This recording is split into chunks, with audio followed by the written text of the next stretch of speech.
আসসালামু আলাইকুম ভিউয়ার্স, আজকে ভিডিওতে বেসিক্যালি আমি মোস্ট ইম্পর্টেন্ট টপিক নিয়ে আপনাদের সাথে শেয়ার করব। সেটা হচ্ছে প্রোডাক্ট সোর্সিং। তো আমরা অ্যামাজন যারা বিজনেস করতে চাই, অ্যামাজনের যতগুলো যে পার্ট রয়েছে তার মধ্যে আমরা জানি যে প্রোডাক্ট রিসার্চ, প্রোডাক্ট সোর্সিং করা, পিপিসি ম্যানেজমেন্ট করা, প্রত্যেকটা পার্টই কিন্তু মোস্ট ইম্পর্টেন্ট। কারণ যখন আপনি প্রত্যেকটা সেগমেন্টে আপনি প্রপারলি আপনি কাজগুলো করতে পারবেন, তখনই কিন্তু আমাদের এই অ্যামাজন বিজনেস থেকে মোটামুটি একটা ভালো একটা প্রফিট জেনারেট করা সম্ভব। তো এই জন্য আপনি প্রোডাক্ট রিসার্চের পাশাপাশি যখন আমরা প্রোডাক্টের রিসার্চ করে একটা প্রোডাক্টকে সোর্সিং করে, এই সোর্সিংয়ের জায়গাটিতেও কিন্তু আমাদের প্রপারলি আমাদের এখানে ফোকাস করতে হয়। কারণ এই জায়গাটিতে যদি আপনি প্রপার ওয়ে যদি ফোকাস না করতে পারেন, তাহলে দেখা যায় যে যত ভালো প্রোডাক্টটি রিসার্চ করেন না কেন, সেই ক্ষেত্রে আলটিমেটলি আপনার এই প্রোডাক্টের কোনো একটা মিস্টেকের কারণে কিন্তু আপনার বিজনেসে বড় ধরনের হ্যাম্পার হতে পারে। তো এই জন্য আমি কিছু আপনাদের গাইড করার চেষ্টা করব যে কোন কোন জিনিসগুলো মাথায় রেখে আপনি প্রোডাক্টটা সোর্সিং করবেন এবং তাদের সাথে কোন ধরনের সাপ্লায়ারগুলোকে আমরা সিলেক্ট করবো এবং কাদের কাছ থেকে আমরা প্রোডাক্টগুলো নিতে পারি এবং তাদের সাথে আমরা কি ধরনের কথা বলতে পারি বা কিভাবে তাদের সাথে আমরা নেগোসিয়েট করতে পারি, দামি করে কিভাবে আমরা প্রাইসটাকে ডিক্রিজ করতে পারি, সেই বিষয়গুলো আমি আপনাদের সাথে শেয়ার করব। তো প্রথমত আসি যে যেহেতু আমরা চায়না আলিবাবা থেকে প্রোডাক্টগুলো সোর্সিং করব, সেই ক্ষেত্রে আমাদের চায়না আলিবাবার যে ওয়েবসাইটটি রয়েছে সেখানে আমাকে যেতে হবে। আমি যদি লিখি alibaba.com, alibaba.com আসার পরে আপনারা যারা একদমই নতুন, যারা চায়না থেকে বা আলিবাবা থেকে প্রোডাক্ট সোর্সিং করতে চাচ্ছেন বা তাদের আপনার এখানে যারা অ্যাকাউন্ট ক্রিয়েট নাই, সিম্পলি একটা অ্যাকাউন্ট ক্রিয়েট করে নিতে হয়। সেটা হচ্ছে যে এখানে বেশি কিছু তেমন কিছু লাগে না, জাস্ট সাইন আপে আসবেন। সাইন আপে আসার পরে আপনার জাস্ট একটা ইমেল আর হচ্ছে একটা ফোন নাম্বার, দ্যাটস এনাফ। এখানে তারপরে বেশি কিছু নাই। তো এখানে কি করবেন, আপনারা বাংলাদেশ বাই ডিফল্ট, আমি বাংলাদেশি যেহেতু আছি বাংলাদেশ দেখাচ্ছে, তো আপনারা বাংলাদেশি রাখবেন। তো এখানে সাইন আপ করবো, তখন এখানে আমরা যে বাইর হিসেবে আমরা এই বাইর সিলেক্ট করে দেবো, দেন একটা ইমেল দেবো, ইমেলের পাসওয়ার্ড দেবো, আবার সেই পাসওয়ার্ডটাকে কনফার্ম করে কোম্পানি নেম, যদি আপনার কোনো কোম্পানি থাকে এক্সিস্টিং, দ্যাট মিনস এলএলসি বা এলটিডি, তাহলে দিতে পারেন। না হলে আপনার পার্সোনাল নেমটাকে এখানে ইউজ করতে পারেন, এটা কোনো সমস্যা নেই। তারপর হচ্ছে এখানে ফুল নেম, আপনার নামটা এখানে ইউজ করবেন, আপনার ফোন নাম্বারটা ইউজ করে দেন আপনার এখানে টিকমার্ক দিয়ে আপনার ক্রিয়েটার অ্যাকাউন্টে ক্লিক করার পরে আপনার অ্যাকাউন্টটা কমপ্লিট হয়ে যাবে। তো এটা ভেরি একটা সিম্পল একটা প্রসেস। তো এই জন্য আমি এই অ্যাকাউন্টটা ক্রিয়েট করে দেখালাম না, এটা যে কেউ অ্যাকাউন্ট ক্রিয়েট করতে পারেন। যারা ফেসবুক অ্যাকাউন্ট ক্রিয়েট করতে পারেন তাদের জন্য এটা কোনো ব্যাপারই না। তো এখন আমরা একটু দেখি যে যেহেতু আমাদের একটা এখানে সাইন আপ করে নিতে হবে। সাইন আপ এটা যখন আপনি করবেন, মনে করুন যদি আমি এখন সাইন আপ করতে, এটা কিন্তু এখনই কমপ্লিট হয়ে যায়। তো এটা এমন না আপনাদের এটা ভেরিফিকেশন করতে হবে, এমন কিছু করতে হবে না, জাস্ট 1-2 মিনিটেই কিন্তু আপনি অ্যাকাউন্টটা ক্রিয়েট করে ফেলতে পারবেন। এখন আসেন যে আমরা যখন কোনো প্রোডাক্ট যখন অ্যানালাইসিস করব বা রিসার্চ করব, করার পরে ফাইনালি যখন কোনো একটা প্রোডাক্ট রিসার্চ করে সেই প্রোডাক্টটা এখন আমরা আলিবাবাতে সোর্সিং করব। কারণ আপনি যে কোনো প্রোডাক্টই হতে পারে, যেমন আপনি যে নিশ বেস আপনি প্রোডাক্ট রিসার্চ করছেন, সাপোজ মানে হোমেন কিচেনের একটা প্রোডাক্ট রিসার্চ করে, অথবা আপনি স্পোর্টস রিলেটেড যে কোনো প্রোডাক্ট হতে পারে, সেই প্রোডাক্টটি কী করতে হবে, আপনার আলিবাবাতে এসে সার্চ করতে হবে। এখন আপনি মনে করুন যে আমি যে কোনো একটা প্রোডাক্ট যদি বলি যে হোমেন কিচেনের একটা প্রোডাক্ট হতে পারে, যেমন আমি একটা প্রোডাক্টের নাম লিখি, জাস্ট আমি এখানে একটা প্রোডাক্টের নাম লিখলাম যে bamboo storage box or storage organiser. তো আমি যখন এই প্রোডাক্টটাকে আমি মনে করুন আপনি এই প্রোডাক্টটা রিসার্চ করছেন, অ্যামাজন এই প্রোডাক্টটা আপনি সেল করবেন। এখন এই প্রোডাক্টের কিওয়ার্ড লিখে আপনি চাইলে সার্চ বারে এসে সার্চ করতে পারেন, এটা হলো প্রথম ওয়ে। তো এখন এখানে যখন আপনি সার্চ করবেন তখন এইভাবে দেখবেন যে অনেকগুলো সাপ্লাই দেখতে পাচ্ছেন। এখন কথা হচ্ছে যে আপনি কোন ধরনের প্রোডাক্ট বা আপনি কোন প্রোডাক্টটি সিলেক্ট করছেন সেটা একটা বিষয়। তো আপনি যখন এই কিওয়ার্ডটা লিখে সার্চ করবেন, আপনার প্রোডাক্ট রিলেভেন্ট যে কিওয়ার্ডটা বা সেই প্রোডাক্ট নেম দিয়ে যখন আপনি সার্চ করবেন, তখন এই রিলেভেন্ট কিন্তু অনেকগুলো প্রোডাক্ট পেয়ে যাবেন। এখন আপনার যে কোনো প্রোডাক্ট হতে পারে, সেটা মনে করেন ধরুন আপনার এটা হতে পারে বা এটা হতে পারে। আমি যে কোনো একটা প্রোডাক্ট এখান থেকে, আপনার যে প্রোডাক্ট সেই প্রোডাক্টটাকে একটু কষ্ট করে এখান থেকে খুঁজে বের করতে হবে। কারণ সেই প্রোডাক্টগুলো খুঁজে না বের করতে পারলে তাদের সাথে কিন্তু আপনি প্রপারলি কমিউনিকেশন করতে পারবেন, বা করতে পারলে সেই ক্ষেত্রে আপনি রং প্রোডাক্ট নিয়ে আপনি কিন্তু কথাবার্তা বলবেন। তো এই জন্য প্রথমত যে জিনিসটা মাথায় রাখতে হবে, আপনি অ্যামাজনের জন্য যে প্রোডাক্টটি সেল করবেন সেই প্রপার প্রোডাক্টটি আপনাকে এখানে খুঁজে বের করতে হবে। তো এখানে যে সেলারগুলো রয়েছে তাদেরকে খুঁজে বের করে তারপরে তাদেরকে আমাদের নক করতে হবে। তো নক করার আগে যে বিষয়গুলো আরও কিছু জিনিস মাথায় রাখতে হবে, যে এইভাবে আপনি সার্চ করলে ফার্স্ট পেজ হয়তো নাও পেতে পারেন, তো এরকম second page, third page, fourth page, fifth page পর্যন্ত যাওয়া লাগতে পারে। তো এইভাবে দেখে হয়তো ফার্স্ট পেজ একটা সাপ্লায়ার পেয়ে গেছেন, বা থার্ড পেজ সেকেন্ড পেজ আরেকটা পেয়েছেন। তো এইভাবে 3-4 জন সাপ্লায়ারকে আপনি আগে লিঙ্কটা ওপেন করবেন। তো করার পরে বাকি যে স্টেপগুলো সেটা আপনি কথা বলতেছি, সেটা হচ্ছে আরেকটা বিষয় হলো যে আপনি এইভাবে কিওয়ার্ড লিখে সার্চ করেও কিন্তু কোনো একটা প্রোডাক্টকে আপনি খুঁজে বের করতে পারেন। অথবা এই জায়গাটাতে ইমেজ সার্চের কিন্তু একটা অপশন, আপলোড এ ইমেজ। তো সবচেয়ে ভালো হয় যদি আপনি কোনো প্রোডাক্ট রিসার্চ করে থাকেন, সেই প্রোডাক্টের ইমেজটাকে একটি ডাউনলোড করবেন, একটি ইমেজ ডাউনলোড করে সেই প্রোডাক্টের ইমেজটা এখানে আপলোড করবেন।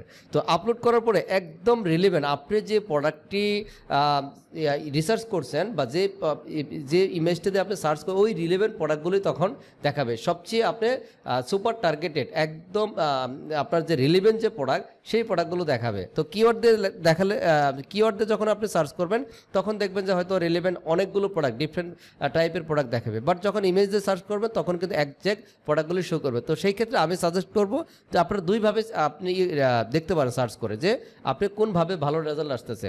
তো যেভাবে আপনার ভালো রেজাল্ট বা বেশি সাপ্লায়ার পাবেন সেইভাবে কিন্তু আপনারা সার্চ করবেন। তো প্রথম কাজ হলো এইভাবে সার্চিং করার পরে একটা জিনিস মাথায় রাখতে হবে, সেটা হচ্ছে আমরা যখন কোনো প্রোডাক্ট সোর্সিং করব অবশ্যই ভেরিফাইড সাপ্লায়ারকে দেখে নিতে হবে। ভেরিফাইড সাপ্লায়ার আপনি কীভাবে বুঝবেন? ভেরিফাইড সাপ্লায়ার বোঝার জন্য আমরা এখানে দেখেন বাম পাশে এখানে একটা অপশন রয়েছে যে ভেরিফাইড সাপ্লায়ার। আরেকটা এটা আলিবাবাতে এটা নতুন একটা ফিচার, এটা বিগত মেবি 6 মাস যাবত বা এই টাইপের কিছু হবে, এটা আসছে যে ভেরিফাইড প্রো সাপ্লায়ার। আপনার এই প্রো সাপ্লায়ার দরকার নেই, আপনি জাস্ট ভেরিফাইড যে সাপ্লায়ারটি রয়েছে এটা আপনি সিলেক্ট করবেন। এটা সিলেক্ট করার পরে আপনি তখন দেখতে পারবেন এখানে যে সকল ভেরিফাইড সাপ্লায়ার রয়েছে তাদেরকে দেখেন। ভেরিফাইড সাপ্লায়ার কীভাবে বুঝবেন? এই যে দেখুন ভেরিফাইড ট্যাগ রয়েছে, ব্লু কালারের একটি ট্যাগ রয়েছে, এই ট্যাগটা দেখে আপনি বুঝতে পারবেন এরা হচ্ছে ভেরিফাইড সাপ্লায়ার। এখন ভেরিফাইড সাপ্লায়ার মানে কি বা সুবিধা কি? ভেরিফাইড সাপ্লায়ার হচ্ছে এখানে আপনার হাই কোয়ালিটি বা তারা প্রোডাক্ট দিয়ে থাকে, দ্যাট মিনস হচ্ছে আপনি তাদের কাছ থেকে হাই কোয়ালিটির প্রোডাক্ট পেতে পারেন। কীভাবে পেতে পারেন? তারা এই আলিবাবা থ্রোতে তারা কিন্তু এইখানে ভেরিফাইড তাদের মাধ্যমে একটা সিস্টেমে হয়েছে, তার এই জন্যই তারা কিন্তু ভেরিফাইড ট্যাগটা পেয়েছেন। পাশাপাশি হচ্ছে তাদেরকে আপনি ট্রাস্ট করতে পারেন। পেমেন্ট ইস্যু নিয়ে ডিরেক্টলি কোনো যদি প্রবলেম হয়, আশা করি কোনো প্রবলেম হবে না, আমি বিগত 5-6 বছরের ভিতরে কোনো প্রবলেম পাইনি। ইভেন আমাদের স্টুডেন্ট যারা বা আরও ভাইবাদার যারা বিজনেস করতেছেন এখন পর্যন্ত শুনে নেই যে ভেরিফাইড কোনো সাপ্লায়ার কারো টাকা মেরে দিয়েছে। তো অনেকের এই জায়গাটিতে পেমেন্ট ইস্যু যেহেতু থাকে, এখানে যে ভয় থাকে যে আমি হয়তো $2,000, $5,000, $3,000 যেটি হোক না কেন বা $1,000 আপনি একটা ইনভেস্ট করবেন, সেই টাকাটা কি আপনার এই জায়গাটি থেকে তারা মেরে দিতে পারে কিনা, এই ধরনের কোনো অপশন আছে কিনা। তো এটা যদি থাকে, আপনাদের ইন্টেনশন থাকে বা থিঙ্ক করে থাকেন এখন এই মুহূর্তে ভুলে যান, আমার কথার উপরে বেস করে আপনারা এই করতে পারেন, সেই ক্ষেত্রে অবশ্যই আপনার ভেরিফাইড সাপ্লায়ার দিকে কিন্তু ফোকাস রাখতে হবে। আশা করি এই জায়গাটিতে আপনার পেমেন্ট ইস্যু নিয়ে কোনো প্রবলেম হবে না, কারণ আমরা যে পেমেন্টগুলো করি সেটা কিন্তু আলিবাবা থ্রুতে পেমেন্টটা করে থাকি।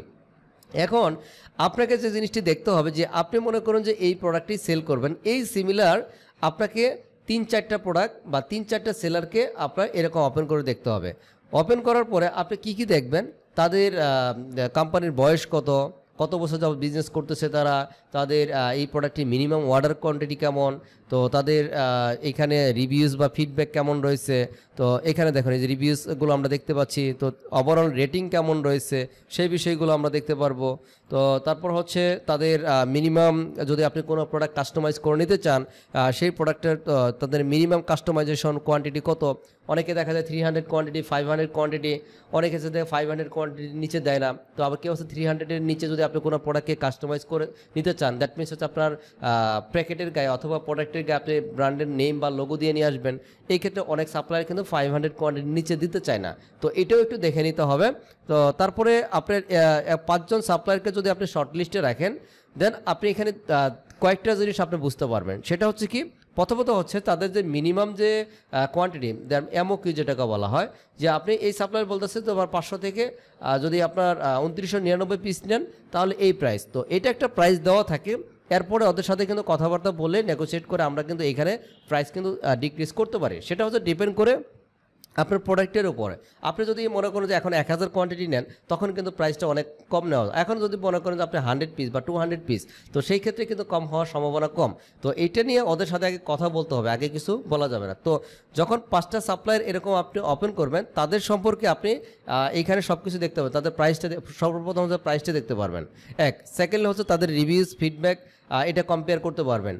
তো তারপরে মনে হচ্ছে যে আপনার এইখান থেকে 5 জনের ভিতরে আপনার 3 জনের আপনার মোটামুটিভাবে ভালো লাগতেছে, তাদের যে রিকোয়ারমেন্ট দেখে এক নজরে ভালো লাগছে। এখন আপনি চাইলে এই 3 জন সাপ্লায়ারের সাথে আপনি কথা বলেন, নট সিঙ্গেল একটা সাপ্লায়ার। আপনি যখন কোনো প্রোডাক্ট সোর্সিং করবেন অবশ্যই 3 থেকে 4 জন বা 5 জন সাপ্লায়ারের সাথে আপনি কথা বলে তারপরে কিন্তু আপনি প্রাইস নিয়ে যখন কথা বলবেন তাদের সাথে, তখন দেখবেন যে অনেক এক একজন এক এক প্রাইস দিচ্ছে। 3-4 জনের সাথে কথা বলার জন্য বেস্ট আপনার এখানে অনেক কিছু আপনি বুঝতে পারবেন। কারণ মনে করেন যে রেসপন্স অনেক ভালো, কারো দেখবেন যে এখানে প্রাইস অনেক ভালো, আবার কেউ অনেক বেশি দিচ্ছে। এর ভিতরে আস্তে আস্তে যখন ফাইনাল আপনি করবেন যে আপনি কোয়ালিটি প্রোডাক্টে যদি আপনি কিউসি করে নিতে চান সেটা করতে পারেন।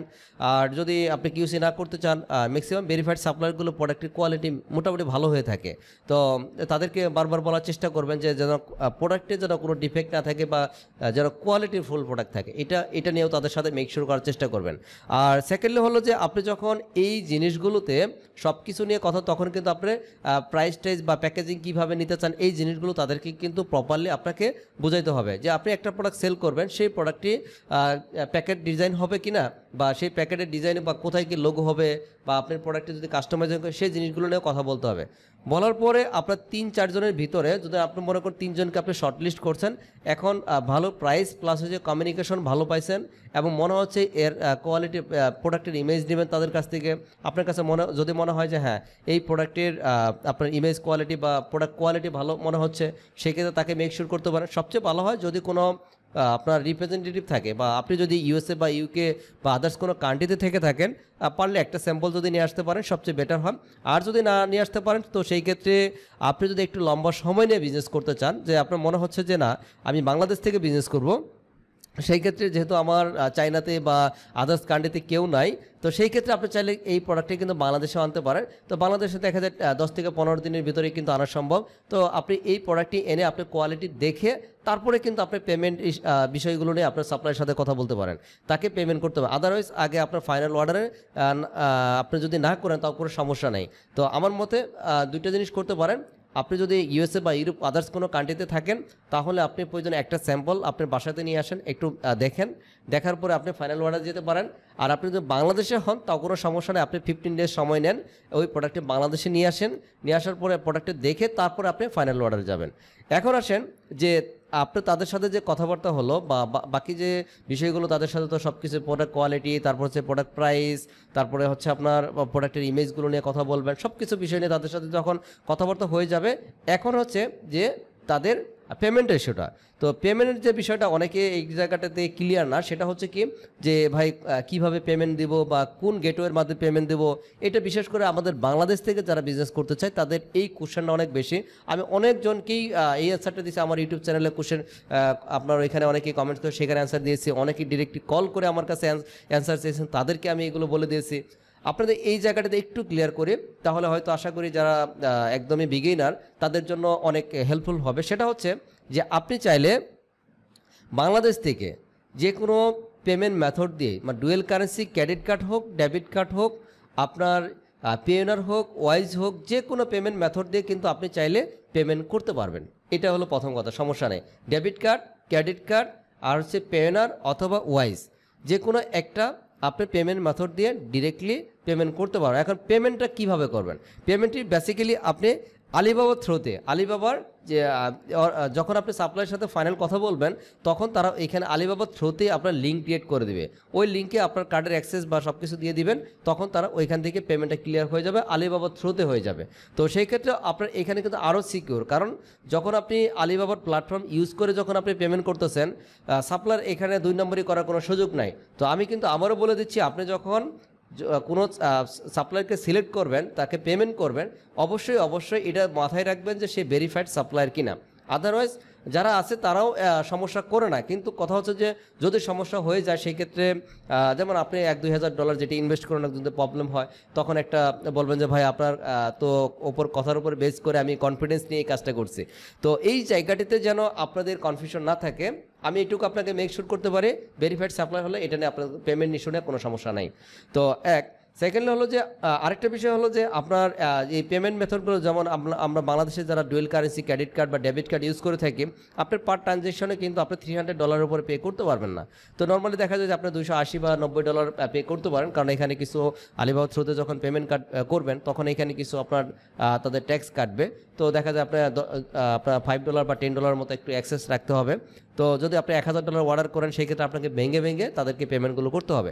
আর যদি আপনি পেওনার অথবা ওয়াইজ অ্যাকাউন্ট থেকে থাকে, বা কার্ড থেকে থাকে, তাহলে কিন্তু আপনি এখানে মোটামুটি বড় একটা অ্যামাউন্টে পেমেন্ট করতে পারবেন। 1-2 হাজার $3,000 পর্যন্ত কোনো সমস্যা হয় না। আমি এর আগে $4,000 থেকে $5,000 পর্যন্ত আমি পেমেন্ট করছি আপনার পেওনার দিয়ে। তো নর্মালি দেখা যায় $3-4 হাজার কিন্তু সমস্যা হয় না। আপনারা চাইলে কিন্তু এইভাবে পেমেন্টগুলো করতে পারেন। আশা করি আপনার পেমেন্ট মেথড নিয়ে কোনো এখন যারা কনফিউশন ছিল তাদের কনফিউশন থাকার কথা না। এখন পেমেন্ট যে করবেন, আপনি কত পেমেন্ট করবেন এই জায়গাটা তার একটি ক্লিয়ার করে, যে যখন কোনো সাপ্লায়ারকে বা কোনো প্রোডাক্টে আমরা ফাইনাল করব, ধরুন আপনার প্রোডাক্টের প্রাইস হচ্ছে $1,000। এখন আপনি কি $1,000 প্রোডাক্ট রেডি হওয়ার আগে করে দেবেন? না, অবশ্যই করবেন না। আমরা যেটা করি বা অ্যামাজনের সিস্টেম, এই আলিবাবার সিস্টেমে এটা রয়েছে, তাদের সাথে যখন কথা বলবেন, ডিরেক্টলি কথা বলবেন যে তোমাকে আমি 30% পেমেন্ট করবো, আমার প্রোডাক্ট রেডি করো। যখন তার প্রোডাক্টটা রেডি হয়ে যাবে 7 days, 15 days, 10 days, হোয়াটএভার, যে কদিন তারা নিয়ে থাকুক না কেন তাদের প্রোডাক্টটা রেডি করতে, যখন সে প্রোডাক্টটা রেডি করবে, আপনার মাস্টার কার্টুন রেডি করবে, প্রোডাক্ট রেডি করে সে ছবি পাঠাবে, ভিডিও পাঠাবে, সব কিছু দেখবেন। দেখার পরে তারপরে আপনি তাদের ফুল পেমেন্টটা করবেন। আপনি বাকি 70% প্রোডাক্ট পেমেন্ট আপনি পরে করবেন, প্রোডাক্ট রেডি হওয়ার পরে।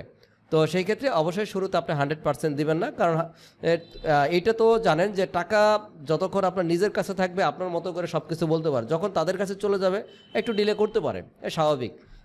তো এই জন্য এটাও সিস্টেম, আমরা সবসময় এইভাবেই পেমেন্ট করি। আপনি 30%-এর উপরে পেমেন্ট করবেন না।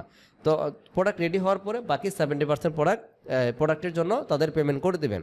তো এই বিষয়গুলো মাথায় রেখে যদি আপনারা প্রোডাক্টটাকে করতে পারেন, সোর্সিং করতে পারেন, আশা করি আপনাদের এই জায়গাটাতে কোনো সমস্যা হবে না। আরেকটা বিষয় হলো যে প্রোডাক্টের ক্ষেত্রে কিন্তু 100% মেক শিওর চেষ্টা করবেন যে মোটামুটিভাবে যতটুকু তাদের সাথে কথা বলে দাম কমানো যায় এই জায়গাটিতে। কারণ আপনি প্রফিট মার্জিন, আমরা বলি যে ভাই অ্যামাজনে কেমন প্রফিট করা যায়, দেখুন প্রফিট মার্জিনটা অ্যামাজন আপনি যদি এফবিএ বিজনেস করে 10% থেকে 25% পর্যন্ত প্রফিট করা যায়, কিন্তু আপনার 20% to 25% প্রফিট করাটা কিন্তু অনেক কঠিন একটা কাজ, সহজ একটা কাজ নয়। তো নর্মালি যেটা 10% থেকে 15% পর্যন্ত এই প্রফিটটা মোটামুটি ভালোভাবে করা যায়। তো এখন দেখুন অনেকেই বলতেছেন যে ভাই 10% to 20% যেহেতু করা যায় প্রফিট মার্জিন রাখা যায়, তো সেই ক্ষেত্রে আমাদের এখানে কেমন থাকতে পারে। এখন দেখুন আপনার প্রোডাক্ট রিসার্চ যদি ভালো থাকে, এই প্রোডাক্ট সোর্সিংয়ের জায়গাটিতে যদি আপনি ভালো না করতে পারেন, যেমন আমি যে প্রোডাক্টটা মনে করেন সোর্সিং করে আনছি $4, এখন আপনি সেই প্রোডাক্টটি সেম প্রোডাক্ট যদি $5 সোর্সিং করেন, আপনি কিন্তু আপনি প্রোডাক্টটা যখন বাই করলেন তখন কিন্তু আপনি $1 কিন্তু আপনি এই জায়গাটাতে লস করলেন বা ঠকে গেলেন। তার মানে কি আমার যে প্রফিট মার্জিন থাকবে সেই প্রফিট মার্জিন কিন্তু আপনার থাকবে না। কারণ হচ্ছে আমি যদি আপনার প্রাইসেও সেল করি তারপরেও কিন্তু আমার প্রফিট থাকবে। কেন থাকবে? আমি কিন্তু বাই করার সময় কিন্তু $1 কিন্তু আমি জিতে গেছি। তো এই জায়গাগুলোতেও কিন্তু ইমপ্রুভমেন্ট করতে, প্রফিট অ্যামাজনে যখন আপনি বিজনেস করতে যাবেন তখন নট অনলি এই প্রোডাক্ট রিসার্চের উপরেই শুধু আপনার প্রফিট মার্জিন ক্যালকুলেশন হয় না, A to Z আপনার প্রোডাক্ট সোর্সিংয়ের পরে প্রপার এসইও করা বলেন, সোর্সিং বলেন, পিপিসি ম্যানেজমেন্ট বলেন, সব কিছু যখন ভালোভাবে করবেন, ফাইনালি হচ্ছে এই প্রফিট মার্জিনটা দাঁড়ায় যে আপনার প্রফিট মার্জিনটা আসলে কত আসবে। তো আশা করি সবাই বুঝতে পারছেন। তো সবাই ভালো থাকবেন, আর নেক্সট ভিডিওতে দেখা হবে। আসসালামু আলাইকুম।